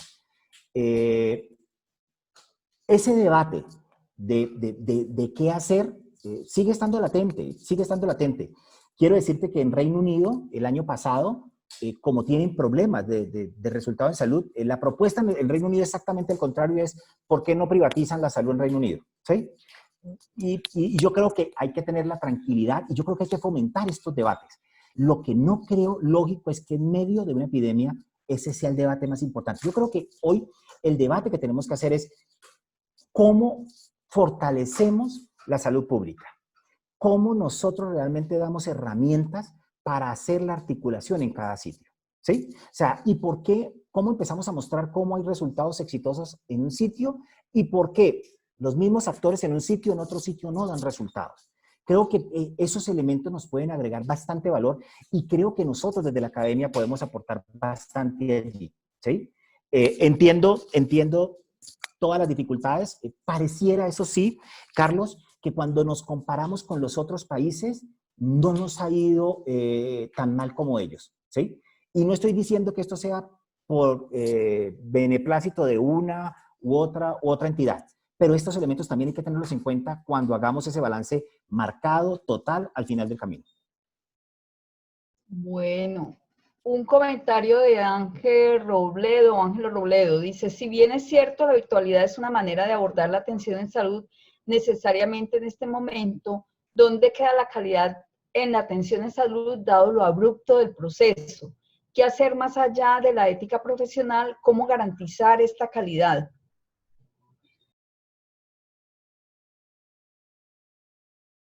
Ángela ha sido una pregunta que esa pregunta me fascina, porque es que la manera como podemos avanzar, independiente que las actividades sean intramurales, extramurales, tiene que ver que las actividades generen valor, ¿sí? O sea, y es algo que nosotros hablamos mucho, pero pareciera que no tenemos un conocimiento amplio frente a qué significa ese concepto de generación de valor, ¿sí? Y ese concepto de generación de valor pasa primero por identificar qué quieren los usuarios, ¿sí? Y esta es una tarea que tendríamos que hacer todos los actores. Todos los actores deberíamos de preguntarnos qué quieren los usuarios, ¿sí? Les comentaba cómo hoy los últimos estudios publicados hablan que 20 a 30% de la población joven considera entre pésimo y muy pésimo que lo hagan ir a una consulta, a una citología, a un examen de una mamografía, a una IPS, ¿sí? Y yo creo que los que hemos estado al frente de estos modelos de atención todavía estamos aplicando posiblemente elementos que no agregan valor hoy en día. Pero, ¿qué significa agregar valor rápidamente, Ángel? Y allí es, uno, que mejore los desenlaces en salud, independiente, sea intramural, extramural. Dos, que el paciente efectivamente se sienta más satisfecho. Pero tercero, que haga esto sostenible en el tiempo, ¿sí? Entonces, esos tres elementos tienen que compaginarse y son los que deben permitir avanzar. Ese es un reto grande que lo tenemos antes de la epidemia, lo tenemos hoy en día y vamos a tener que seguir hablando bastante de eso. Aquí tenemos otro comentario y pregunta de Jesús Alberto Rivera. Dice, en el marco de la pandemia, en las EPS se ha observado una postura muy pasiva y displicente, pues entendemos que la pandemia es una problemática de salud pública y lo que menos se interesa a las EPS es invertir en salud pública. Y la evidencia está en la poca cobertura en acciones de interés colectivo, como las enfermedades crónicas no transmisibles. ¿Cuál es el plan de contingencia que tienen las EPS ante el crecimiento exponencial del COVID-19 para contribuir a contener la enfermedad y el contagio? No puedo mirar el tema del juicio de valor, yo lo respeto, ¿sí? Pero lo que entendería es qué pasa en esos sectores y en esos sitios donde se ha podido disminuir la mortalidad, que no se los mostré a ustedes por ciudades, ¿sí? Pero es que hay una clarísima compañía, hay en ciertas ciudades donde disminuye y tenemos unas tasas muy bajas de COVID, pero también tenemos una disminución y bajas tasas de mortalidad general. ¿Y qué pasa en otros entes territoriales donde hay mayor COVID y mayor mortalidad por COVID en Colombia y mayor tasa de mortalidad general? ¿Sí? Yo creo que este es un debate interesantísimo que tenemos que darnos. ¿Sí? O sea, ¿qué es lo que hay de fondo? ¿Qué es lo que hay de fondo que hace que algo funcione en un sitio y no funcione en otro sitio? Lo que sí podemos mencionar hasta ahora es, porque solamente tenemos indicadores de mortalidad. En este momento no hay indicadores de ningún otro tipo. O sea, decir que los pacientes están muriendo más por A o por B, eso sí lo podemos decir, porque la mortalidad bajó en todo Colombia, y ya se los mostré, ¿sí? La mortalidad general. Decir que los pacientes se están complicando más, no tenemos información por ahora. La información es parcial de algunas aseguradoras que han mostrado la información, y lo que les comentaba ahorita es que los pacientes no se están hospitalizando más, ¿sí? Por lo menos no se están hospitalizando más y no se están muriendo más. Después nos tocará hacer un estudio para poder validar eso, ¿sí? Y decir, ¿qué pasó? O sea, realmente todo esto que nosotros pensábamos, ¿cómo se entregó? ¿Qué sí puedo decir? Y es que sí hay unas aseguradoras que están haciendo una tarea. Hay otras aseguradoras que no lo hacen de la misma manera, y eso hay que reconocerlo, ¿sí? Y yo creo que, como en todo lo que le tenemos que pedir al gobierno, es que quien no lo haga bien, llámese IPS, llámese médico, llámese EPS, llámese quien sea, pues no debería seguir, ¿sí? Y en eso estamos de acuerdo. Pero hasta ahora lo único que podemos evaluar es que por mortalidad general hemos tenido disminución de la mortalidad, y por el tema de pacientes hospitalizados derivados de estas complicaciones ha sido menor. ¿Qué significa eso? Eso hay que analizarlo. Por ahora lo que yo diga son conjeturas. Profe, bueno, aquí John Sandoval Rosero le hace una pregunta que dice, ¿qué panorama tiene sobre las aseguradoras del régimen subsidiado en cuanto a la autorización de servicios como los quirúrgicos, no urgentes, sino prioritarios como los de cáncer? No están autorizando dichos procedimientos y la respuesta es que asumen un riesgo. En cuanto a la telesalud, ¿cómo han actuado esas mismas aseguradoras específicamente en el régimen subsidiado? John, primero debo darte precisión, no soy experto en EPS de régimen subsidiado, ¿sí? Habría, pero pudiera orientar este manejo en varios capítulos. El primer capítulo es que tenemos un grupo de aseguradoras y prestadoras que hoy en día están negociando por pagos globales, ¿sí? Y en lo que hemos podido validar de esas aseguradoras con esos prestadores, y es que se les está dando su mismo recurso, independiente si el paciente vaya más o vaya menos, ¿sí? Y pareciera que en este grupo las actividades, como les mostré ahorita, de telemedicina, les ha permitido incrementar las coberturas, las motivaciones son diferentes, ¿sí? Para que tengas en contexto, en Colombia de cada 100 pesos que se gastan, 60 todavía se pagan por actividad, 40 pesos se pagan entre capitación y pagos globales. Lo que se le pidió al gobierno, ¿sí? Desde el gremio en el cual trabajo era que por favor durante esta epidemia nadie peleara ni por bajar ni por subir un peso de las tarifas. O sea, que las tarifas no fueran un proceso de negociación, ¿sí? Eso fue lo que como gremio se pidió. Entiendo que ha habido, infortunadamente, algunas excepciones frente a eso, ¿sí? Pero la posición es esa. Creemos que los convenios deben respetarse y no deben renegociarse. Entonces, ese tipo de IPS y EPS, por ejemplo, no tienen problema de recursos porque reciben su platica, la están recibiendo mensualmente bien. Hay otro grupo que tienen que ver a los que se les pagaba por actividad. Ahí sí tenemos un tema complejísimo porque no está evolucionando de la misma manera el flujo de pacientes. Entonces, por ejemplo, para que se llegue a una cirugía, primero ha tenido que ver un especialista y tomarle un examen. Y recuerden que teníamos restringidos servicios que se han abierto. Me imagino, pero no me imagino en un tercer capítulo que régimen subsidiado puede tener un tema un poco más complejo, pero no lo conozco a nivel de detalle, John. O sea que me abstengo de poder dar una precisión mayor allí.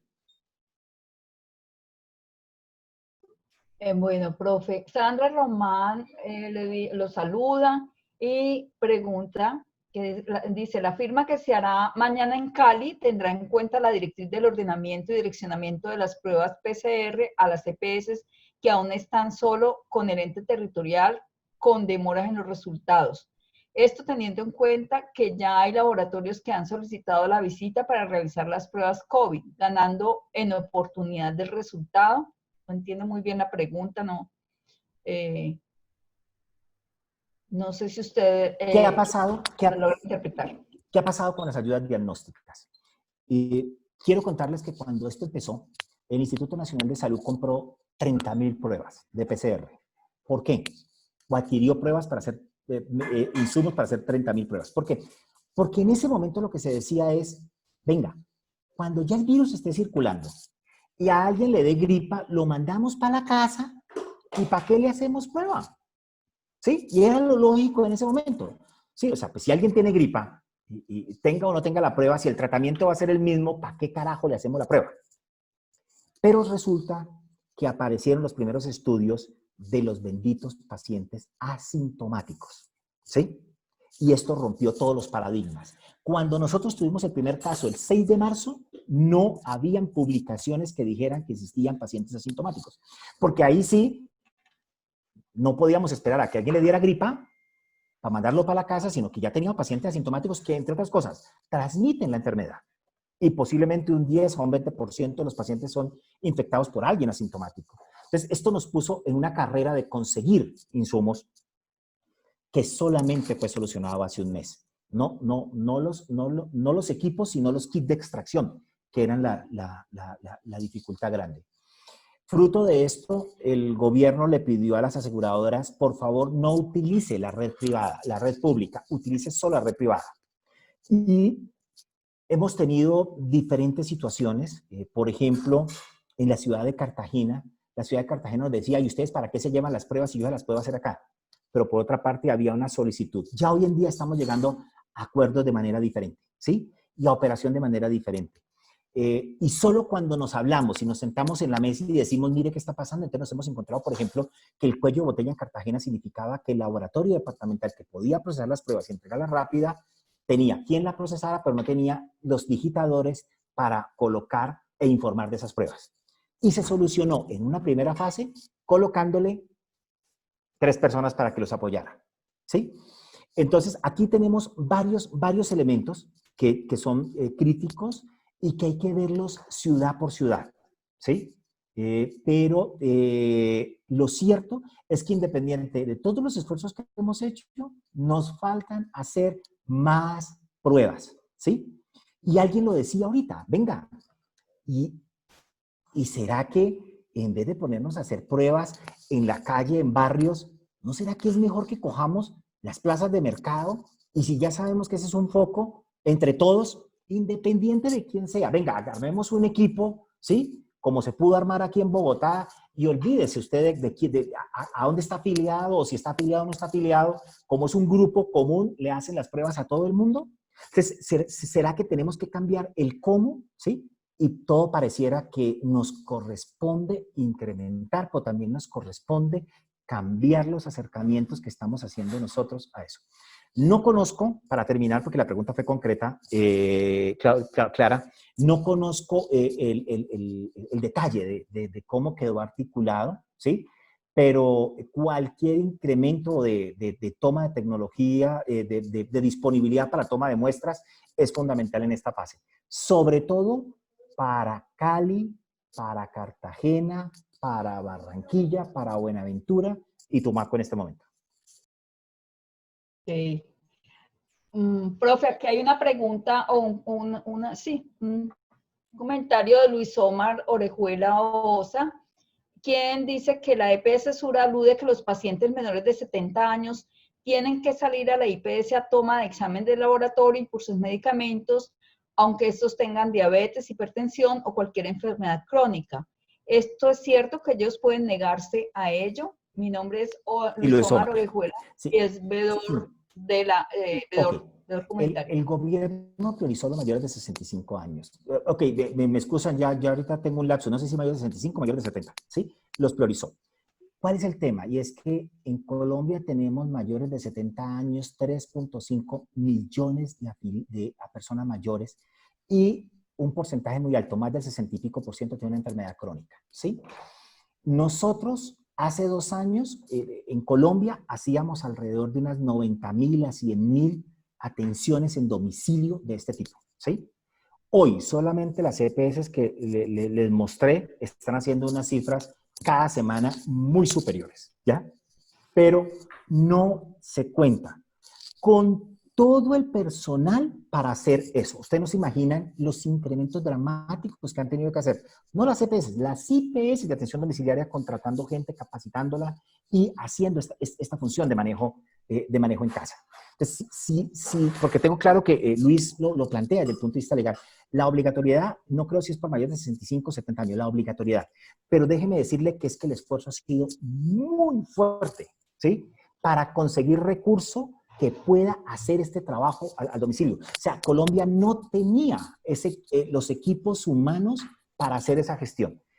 Sí creo que el trabajo que se ha hecho, por lo menos de las aseguradoras que les conté y se tiene información, ha sido muy, muy, muy valioso, pero créanme que tampoco se puede hacer atención en domicilio para toda la población, ¿sí? O sea, ir a cada una de las casas no es sostenible, tanto por recursos como por lo oneroso que eso saldría para el resto. Habría que revisar entonces, ¿sí? Porque si nosotros tenemos que no hemos copado toda la capacidad hospitalaria, que hay sitios donde son servicios ambulatorios donde no hay contacto con paciente COVID. O sea, la gran mayoría de instituciones, porque puedo decir que casi la totalidad, tienen disponibles atenciones diferentes a pacientes COVID, de pacientes no COVID y pacientes sospechosos de los que son no COVID. Uno diría, el riesgo se ha minimizado. O sea, nosotros no estamos en una situación como España o Italia, donde desbordó todas las capacidades. No. Obvio, si usted me dice, eso lo podemos hacer nosotros en Buenaventura, yo le digo ni riesgos, con todo el problema que tenemos. Pero que eso lo podemos hacer en un sitio como Armenia, sí. Que lo podemos hacer en Medellín, sí. ¿Sí? Entonces, habrá que atemperarlo a la realidad de cada ente territorial. Oh. Listo. El señor Luis Omar, pues dice que si la EPS Sura no está cumpliendo con la resolución 521 del 28 de marzo, si usted podría hacer caer en cuenta el error que están cometiendo porque están obligando a las personas crónicas a salir a la calle al no cumplir esta resolución, e incluso más adelante envía una respuesta de correo de la EPS Sura a un usuario en donde le dice que personas menores de 70 años, que los servicios en domicilio solo se hacen para personas de 70 años y más. Bueno, Sandra Isabel Martínez dice, profe, con todo respeto, pero si bien es cierto lo que usted dice, pero por ejemplo, mientras la SOS y Sanitas visitan diariamente en visita domiciliaria para toma de exámenes a adultos mayores o enfermedades de base, visitan 9 personas a 12, la nueva EPS solo visita 4 cuando la población en Jumbo es mayor de la nueva EPS, es un tema de mercado.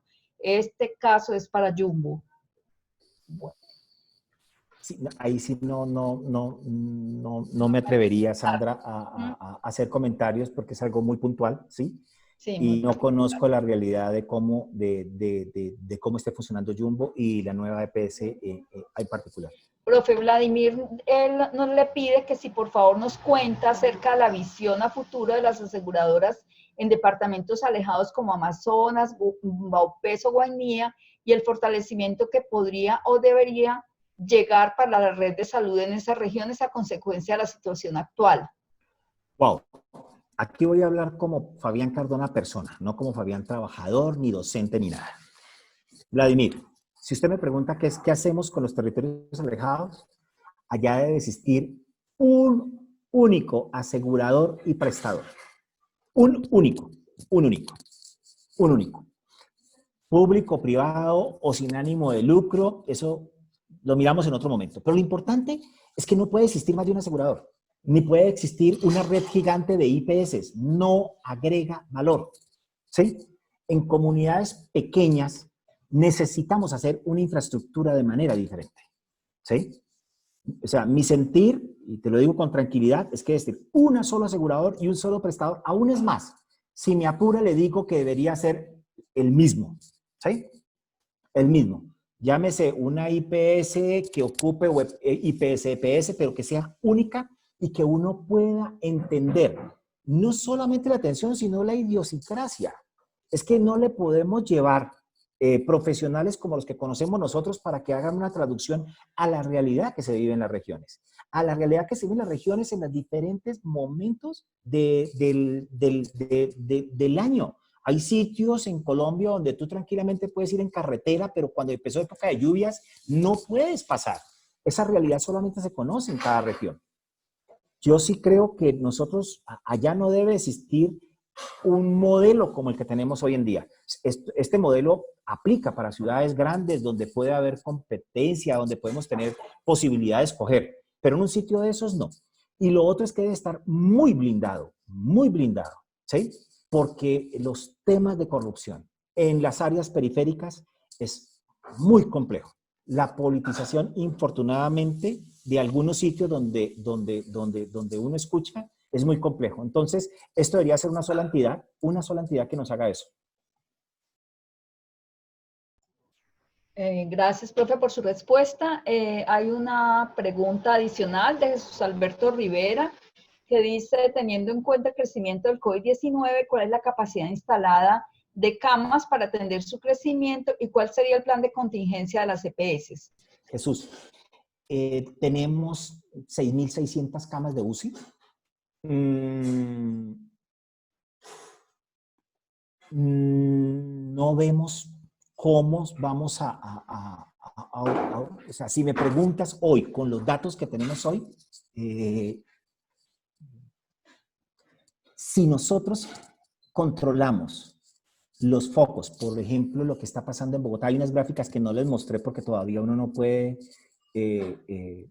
todavía no son tendencias para consolidar, pero no hay nada que le diga a uno que hay sitios donde se vaya a desbordar y copar la capacidad instalada. Diferente a lo que tenemos nosotros, por ejemplo, en Cartagena, diferente a lo que tenemos nosotros en Buenaventura, diferente a lo que tenemos nosotros en Tumaco, ¿sí? Donde efectivamente tenemos un incremento acelerado y allá hay que dar una respuesta ya, ¿sí? Pero esto puede ser cierto la próxima semana también, pero no puede ser cierto. Y esto va a depender del principal factor en esta epidemia que tiene que ver con las prácticas de aislamiento, las prácticas del uso del tapabocas, las prácticas de la higiene, ¿sí? Eso es lo más importante que hemos encontrado en cualquier parte del mundo, en cualquier parte del mundo. Si eso nosotros no lo hacemos, ojo, y si no le damos a la gente los medios para que se quede en su casa, un padre de familia, sus hijos aguantando hambre, no se va a quedar en su casa. Créanme, eso no es un tema de voluntad, no es un tema de epidemia. Y ahí tenemos que hacer esfuerzos muy grandes, ¿sí? Y el país tiene que endeudarse hasta donde sea necesario, pero la gente, necesitamos apoyarla porque la gente, si no tiene recursos, va a salir. Yo no estoy hablando de los que salen a tomar trago, estoy hablando de la gente que es innumerable en Colombia, que no tiene recursos y que necesita satisfacer sus necesidades básicas con su familia, ¿sí?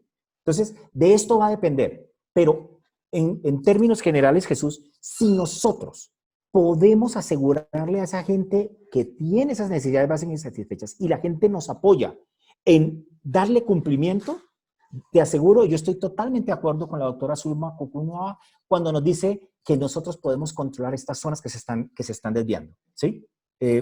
¿Cuándo vamos a saber de eso? 2, 3 semanas. No obstante, seguimos preparándonos. Como se los comentaba al principio, recuerdo al ministro, la primera reunión que tuvimos por allá, la tercera semana de marzo, y ya tengo la plata para comprar 6.000 a 7.000 ventiladores. Y ustedes se han dado cuenta, ya han pasado 3 meses y no es un tema de plata, es un tema de dónde los consigo y cómo están. Esperemos a ver qué pasa con estos ventiladores que sacaron las universidades, tanto en el Valle como en Antioquia, como en Bogotá, y cómo nos apoyan. Porque básicamente el capítulo importante aquí se llama ventiladores. Lo otro que también hay que decir es que ha habido una preparación grande de las grandes ciudades, pero también hay elementos que a uno le llaman la atención. O sea, yo tengo dificultad para entender por qué Santander de Quilichao tiene que armar, perdón, no sé si es Santander o es Guachene, uno de estos dos sitios, tiene que armar un hospital para atender pacientes no COVID. No sé cuál criterio epidemiológico lleva a que hagamos un hospital ahorita para atender qué pacientes. Aquí hay que verlo entonces en contexto. Jesús, no sé si di respuesta a tu pregunta o algo adicional. Fabián nos dice, bueno, nos autoriza, profesor, poder publicar su presentación. Sí, se las enviaría en PDF entonces. Había un sinnúmero de diapositivas que tenía después de ellas. Las quito y se las envío con el mayor gusto, claro. Gracias, para que las personas que están interesadas, hay algunos pidiendo la presentación, entonces la pueden buscar posteriormente la grabación y la presentación en la página web. Mi pregunta que estaba ahí en la lista, ya me parecía que ya me tocaba. Sabemos que las funciones de las EPS, una de las funciones es el garante de la atención.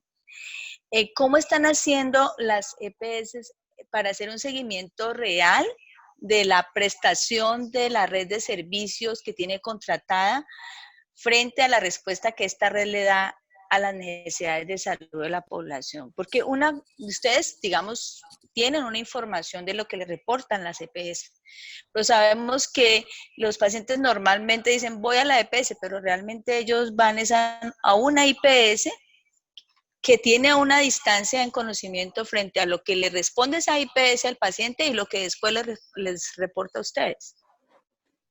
Sí, Mafe. Aquí hay que tener en cuenta que estamos en una epidemia y la palabra control no cabe en la epidemia, ¿sí? O sea, hay que creerle al prestador lo que está diciendo que está haciendo, ¿sí? O sea, donde se haga, se priorice el control a la gestión durante la epidemia. Ojo, es complejo. Por ejemplo, hay pacientes en cuidado intensivo. Si la institución dice que ese paciente está en cuidado intensivo, le tenemos que creer, ¿sí? Es mayor riesgo colocar un auditor, meterlo a una unidad de cuidado intensivo o a que vaya y valide, ¿sí? ¿Qué está pasando? Que creerle. Entonces, durante esta fase de la epidemia, recordemos que la epidemia en Europa, o sea, lo grueso, lo duro de la epidemia, ha oscilado alrededor de las 14, 16 semanas, ¿sí? En total.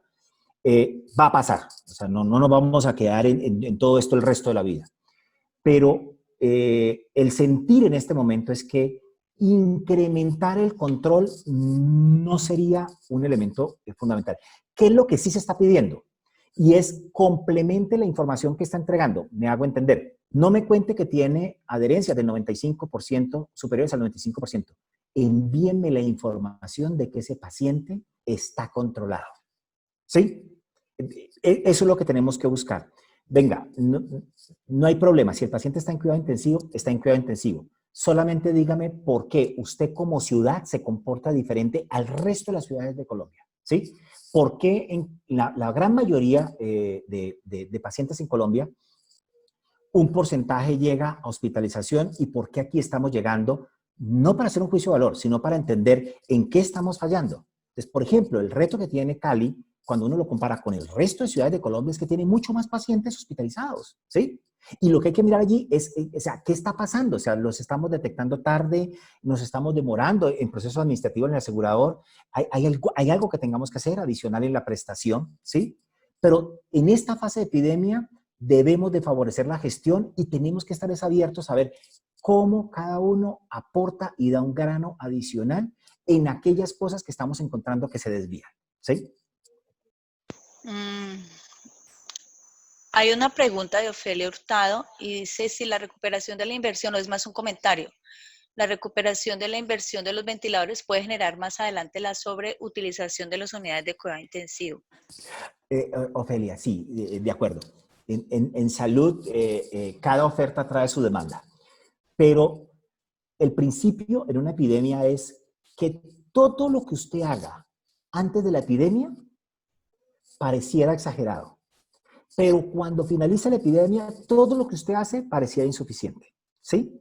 Entonces, en este momento entendemos que un factor crítico por el cual estamos haciendo todo el proceso de confinamiento es para que la gente, no es que no se infecte, sino que se infecte tenga posibilidad de ser atendida, ¿sí? Y allí hay dos pilares importantes. Uno, ¿cómo aseguramos que este paciente que ya se infectó, o sea, ya hablamos de la importancia que es que no se infecte, pero que ese paciente se infecte y no llegue. Y el factor crítico es cómo nosotros en el domicilio podemos utilizar pulsioximetría, cómo podemos colocarle suplemento de oxígeno, así él crea que no lo necesite, ¿sí? Y cómo hacemos técnicas posturales que mejoren la oxigenación, como es la pronación. En el otro componente sabemos que van a sobrar camas de ventilación, pero tampoco van a ser muchos. Estamos hablando, yo discrepo de pensar que vamos a tener 4.000, 5.000 camas adicionales. Mire, si llegamos a 2.500 me siento feliz con las realidades que se ven en el mercado internacional, ¿sí? ¿Cómo hacer? Yo creo que la única manera que podemos avanzar construyendo confianza es creando modelos que generen valor y pagos que reconozcan la construcción de generación de valor, y la gran mayoría de esos no son por actividad, sino por paquete. Dice también entonces Vladimir, respecto al tema de UCIs, hoy escuché una discusión en un programa de radio en el que mencionaban que hay sospechas de que se están prolongando las estancias en las unidades de cuidado intensivo por incentivos perversos que se dan al pago de ese servicio. ¿Sabes algo al respecto? Sí, esa pregunta nos la han hecho N cantidad de veces. Con las tasas de hospitalización que tiene Colombia, que son un poco mejores a la literatura internacional, o sea, se nos está hospitalizando un poco menos de todo lo que hemos hecho de seguimiento de las otras series, uno no puede decir que tengamos más pacientes hospitalizados simplemente por sacar plata, ¿sí? O sea, partamos de allí, eso no es cierto, no es cierto, ¿sí? ¿Qué sí tenemos que ver nosotros? Y es, ¿por qué en unas zonas los pacientes salen más rápido y en otros salen y se demoran más? Y ese no es un tema de corrupción. Ese es un tema de cómo hacemos referenciación competitiva y cómo nosotros nos compartimos qué es lo mejor que se está haciendo, ¿sí? O sea, estas cadenas que cruzan de que es que alguien apareció, eso no es de Colombia. Esto apareció hace 3 semanas en Estados Unidos, cuando empezaron a decir que era que los pacientes los estaban hospitalizando porque querían sacar plata. Y hace 4 semanas, 5 semanas salió en Italia, ¿sí? Entonces, esto no lo inventamos nosotros aquí, esta cadena. Confiamos completamente en las IPS y en los profesionales. Tenemos que confiar, no hay ningún indicador macro. Posiblemente haya un caso, yo que sé, ¿sí? Donde se equivocó, donde A, B, C o D, pero yo les aseguro que un profesional no se levanta hoy a ver cuánto más dejó un paciente, ¿sí? No es eso. Yo no estoy diciendo que no pueda ocurrir un caso, qué sé yo, pero esa no es la generalidad. Eso no son los profesionales, eso no son las IPS en Colombia. Sí, y eso, qué rico que lo traigas, Vladimir, porque me lleva a reforzar el problema que tenemos hoy en día. Se hace un trabajo gigante de barrido casa a casa en Cartagena. Y quiero comentarles, la gente agrediendo a los profesionales porque ya lo que están diciendo es que me van a infectar para que tenga COVID y entonces con eso van a ganar plata. Mire el daño que hace un elemento de estos, ¿sí? O sea, yo entiendo las noticias, ¿sí? Y respeto a los medios de comunicación, pero aquí hay que tener un filtro en qué está pasando frente a esto, porque esto nos hace un daño gigante, gigante. Yo les puedo asegurar, porque he trabajado en la clínica, porque conozco a los profesionales, porque cuando nos comparamos a nivel internacional pues tenemos muchas cosas muy positivas, y esto se logra porque hay unos seres humanos pensando de manera diferente, de articulando cosas diferentes, ¿sí? O sea, ustedes, hago parte del comité de las guías, y ustedes no se imaginan ver 80 profesionales en Colombia trabajando desde las 5 de la tarde un viernes hasta las 3 de la mañana del sábado, y nuevamente el sábado desde las 2, 3 de la tarde, nuevamente hasta el domingo, hasta las 3 de la mañana, sin cobrar un peso, por tratando de mostrar la mejor evidencia, con discusiones racionales, cómo le aportamos al país. Yo creo que esa es la imagen que necesitamos tener del sistema, de lo que hacen nuestros profesionales y hagan las IPS. Tenemos la responsabilidad, eso sí, de poder decir qué es lo que pasa, cuáles son las diferencias.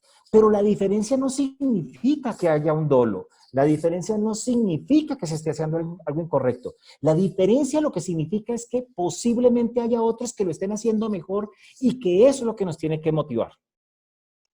Ok, gracias. Bueno, no veo más preguntas en el chat. Sin embargo, pienso que es muy importante abrir estos espacios, Fabián. Yo sé que igual para ti, y pues que tienes de todas maneras una representación de una agremiación, es complejo, digamos, responder ciertas preguntas puntuales de algunos de los aseguradores que también necesitamos reconocer que tienen prácticas que no responden a su función, a sus competencias. Y de pronto ahora cuando te hacía la pregunta me refería a la cantidad de pacientes que puede que en este momento no esté contabilizado y que haya que hacer un estudio posterior de cuántos de estos pacientes pudieron ser atendidos oportunamente y se les fue negada o aplazada la atención y eso les afectó su condición de salud, su calidad de vida y sobre todo en pacientes que apenas estaban en un proceso de diagnóstico, por ejemplo, en temas de cáncer. Sin embargo, también estoy de acuerdo contigo que uno conoce, o sea, yo también participo, he estado activa con grupos de profesionales dedicados y sabemos que en Colombia hay mucho amor por la labor, hay un ejercicio técnico muy fuerte, nosotros tenemos, digamos, unos muy buenos desarrollos en términos de la gestión clínica y administrativa, pero digamos que como sociedad civil, pero también como inquietos en el tema, sí es importante mantener ese llamado al asegurador, porque es que el asegurador es eso, es el nombre que tiene, sino que le pongan otro nombre, pero asegurador es que yo estoy asegurado con una entidad que me va a dar unas garantías y que como garante yo confío en el asegurador y no al contrario, en lo que se percibe es que la gente siempre termina diciendo, no, mi asegurador no me asegura, o sea, no me dan unas garantías. Entonces, es ese, digamos, y pues como te digo, además de todo, mi amigo, pues es como invitarte a que también esa reflexión la transmitas a tu gremio, porque es un sentir de la población. Reconocemos que hay aseguradoras que están trabajando muy fuerte, que uno los ve desde el momento mismo en que se declaró la pandemia, muy activos, muy preocupados, no solamente, como decía la profesora Lida, no solamente en el tema de articularse, sino también de facilitarle a su red de prestadores los mecanismos y los procesos para que puedan desarrollar su labor. Y ahí quisiera terminar con dos cosas. Una, cómo las aseguradoras se han dispuesto para que su red de prestadores, pequeños, grandes, sobre todo los que están, digamos, más pequeños y los medianos, no tanto los súper complejos que tienen igual una capacidad de apalancamiento económico y pueden resolver en algún momento, cómo las EPS han mirado hacia su red de prestadores y les han dado unas, digamos, herramientas o estrategias o inclusive les han facilitado recursos para que puedan desarrollar su labor de mejor manera, sabiendo que tienen una corresponsabilidad compartida. Para que con esto mismo me respondas, ¿qué tan oportuno fue haberles girado los recursos de los techos presupuestales a las aseguradoras? Ok, perfectamente lo que estás mencionando, Mafe, y todas las intervenciones han sido en un ámbito totalmente constructivo. Y creo que todos tenemos que tener el espacio para entender eso. Y quiero comenzar esto diciendo lo siguiente, y es, el día de mañana la gente va a entender que lo que ha pasado con salud es lo que debería estar pasando con todo lo demás, ¿sí? O sea, yo celebro que la gente sienta que la salud es un derecho y que tiene que pelear por él y que cada día tiene que ser inconforme para que cada día sea mejor. O sea, eso no puede estar en discusión, eso es lo correcto, ¿sí? Ojalá lo mismo fuera para la educación. Ojalá lo mismo fuera para los servicios públicos. Ojalá fuera lo mismo para otras cosas que la gente todavía siente que es que se lo están regalando y que no es un derecho que como ciudadanos tienen, ¿sí? Yo quisiera que el día de mañana esto que ha pasado con salud pase con los otros sectores y que la gente sienta que cuando se exige y cuando se comprometen estos procesos, hay mejoramiento. Fruto adicionalmente de eso también tenemos que pasar, y esto es correcto, y es a señalar cada uno de los actores en particular, ¿sí? O sea, si existe algo incorrecto, todos deberíamos de pedir que ese actor salga inmediatamente de las... Llámese como se llámese, llámese profesional, llámese prestador, llámese asegurador, llámese líder que está gerenciando un hospital público o un ente territorial, ¿sí? Y creo que nosotros no tenemos, no tenemos por qué tener temor de exigir eso, ¿sí? Y no quisiera quedarme, pero hay ejemplos interesantes aquí en Colombia, que se toman decisiones y muchos se acercan a defender lo que no debería, lo que es indefendible, ¿sí? Y ahí hay un trabajo. El otro componente tiene que ver entonces con el flujo de recursos y MAFE. Hay algo que yo sí quisiera que en la academia empezáramos a mirar y es, las cifras son públicas, ¿sí? Y yo los reto a todos, por favor, métanse a las páginas de cada asegurador y miren porque se publica, la pueden bajar en Excel. Y es decir, el doctor o la doctora X que vive en tal ciudad, esta EPS le giró 20 millones o 200 millones, ¿sí? Y háganlo porque es que la manera de hacer transparencia en el país es poder hacer seguimiento. Si de aquí salieron 100, ¿qué pasó con estos 100 aquí? ¿Sí? Y si no eran 100 y eran 150, ¿qué pasó con los otros 150? Pero nosotros tenemos que perderle el temor a hablar de estos temas financieros. Y esto debe ser para todos, ¿sí? Qué rico que la gente pudiera mirar, venga, si yo trabajo en una clínica, a esta clínica sí le pagó o no le pagó la EPS, y cuánto le pagó, y cada cuánto se dio. El día que nosotros podamos tener eso, que esto, la información no puede ser velada para la gente, no puede ser velada para los profesionales, que son los que más dificultad tienen en el flujo de recursos en el sistema. Entonces, yo sí los invito a que por favor revisen, miren, ¿sí? Porque es que ahí dice, mire, en tal fecha se le pagó y el dinero que se le pagó. Ya, y usted puede hacer una demanda inmediata si es que eso es una falsedad. O sea, eso es de la mayor gravedad si usted coloca un valor que no es cierto. Pero entonces quiero decirles que eso es una realidad. El segundo elemento tiene que ver con el flujo de los recursos, y los flujos de recursos son tres. Los que se derivan de la UPC, lo que antes se llamaban OPBS, ahorita se llama valores máximos o techos, y el tercero, punto final. La UPC sigue, aunque disminuyó. ¿Por qué? Disminuyó porque el desempleo, y no toda la gente que pasa el desempleo cumple requisitos para estar en subsidiado. Entonces la afiliación cayó y los recursos han caído en el sistema.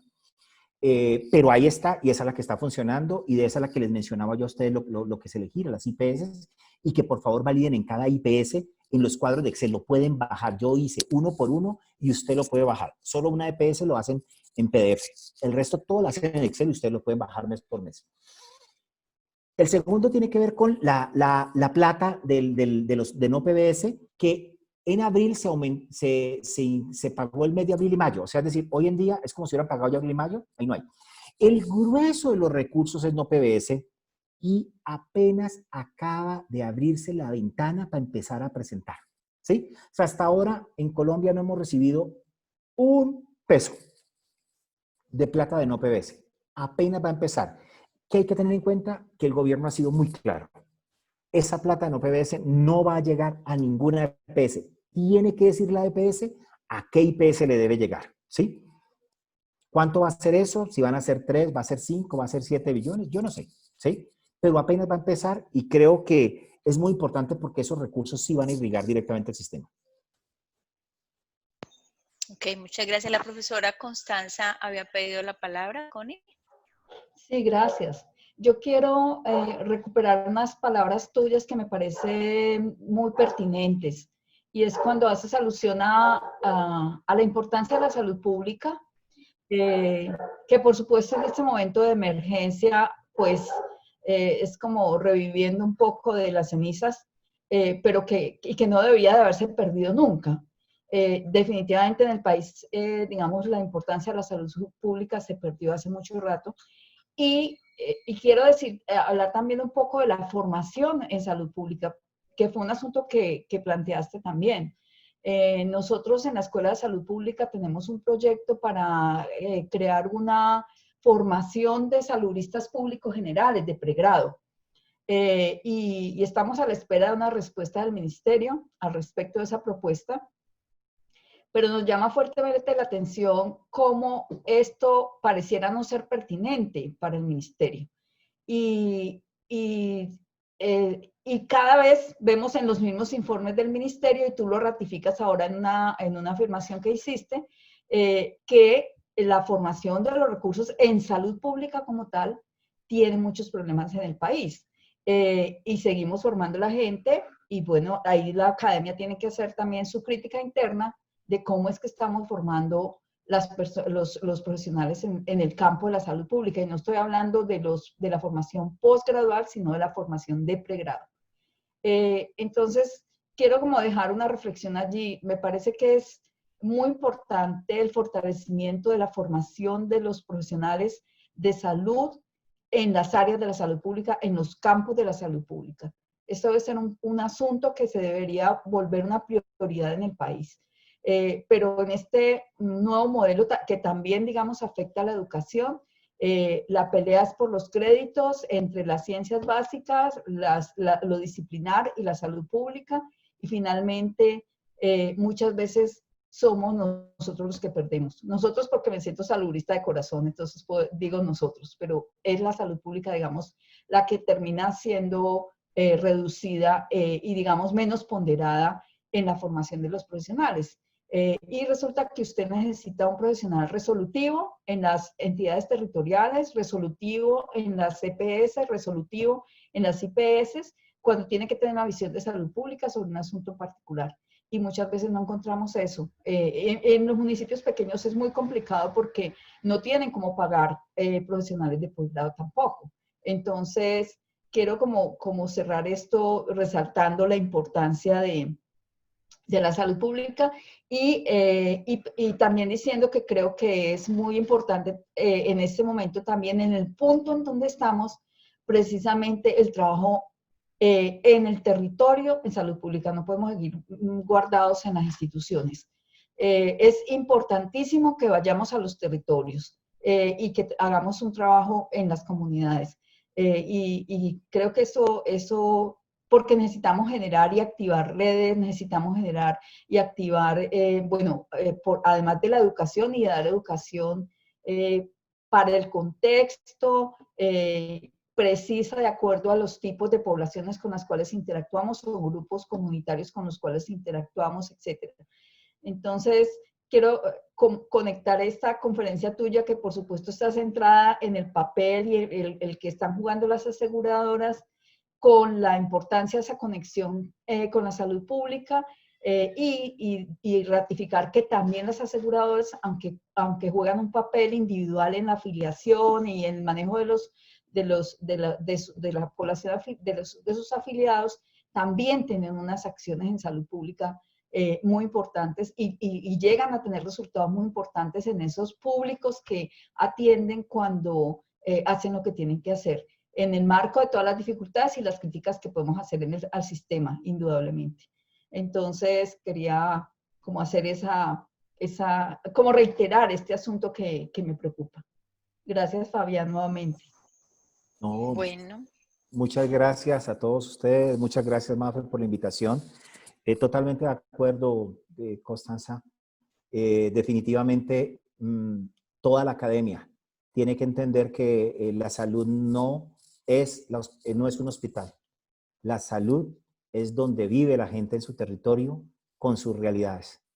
Y es algo que tuve la fortuna y el privilegio de vivirlo, sentirlo e incorporarlo cuando pasé por la Universidad del Valle. Y creo que este es el momento de pelear. Recuerden que como acto dentro de la emergencia, el Ministerio de Salud tiene potestad de cambiar los planes universitarios. O sea que hay que hacer una presión grande al ministro para que nos apoye con esto, ¿sí? Y lo otro es seguir fortaleciéndonos para que en el ministerio, a través del tiempo, sea identificado como un ministerio técnico y no como un ministerio político, ¿sí? Por lo menos hemos tenido ministros técnicos y esto nos ayuda. Pero el día que llegue un ministro político, no quiero ni siquiera pensar qué va a pasar.